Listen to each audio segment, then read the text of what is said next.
અહીંના કોઈ ગામડું એવું નહીં હોય કે જેની જોડે મારી યાદો ન હોય. આજે હું આવ્યો તો ઘણા બધા જૂના જૂના લોકોના ચહેરા જોવાનો મને અવસર મળ્યો અને રોડ શો પણ એટલો ભવ્ય કર્યો કે એના કારણે મને એક લાભ થયો.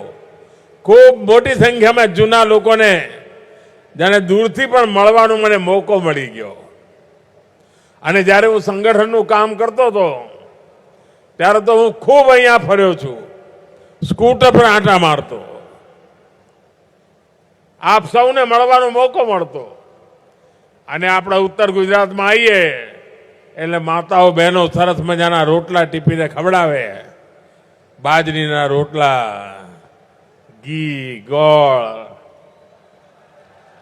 લસણની ચટણી, માખણ તાજું. આપ સૌનો એ સ્નેહ, આપને અપાર પ્રેમ હું ક્યારેય ભૂલી નહીં શકું. અને જેટલો સ્નેહ આપ સૌએ મને આપ્યો છે,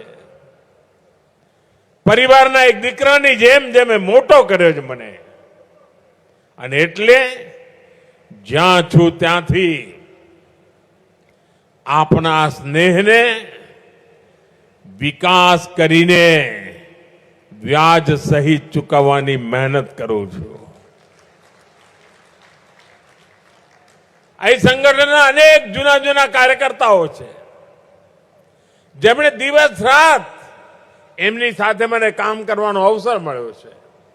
અનેક વડીલો હવે રહ્યા નથી, પણ એમની સાથે મને ઘણું બધું શીખવાનું મળ્યું છે.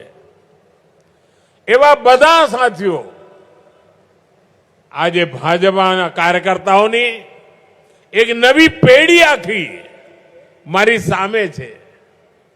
અને આવી સફળ પેઢી હોય ને તો આપણને જીવનમાં કંઈ કર્યાનો સંતોષ થતો હોય છે. આવા જ ન્યૂઝ જોવા માટે સૌરાષ્ટ્ર સંવાદ ન્યૂઝને ફોલો કરો, તમારા અવાજની સંવાદી ચેનલ.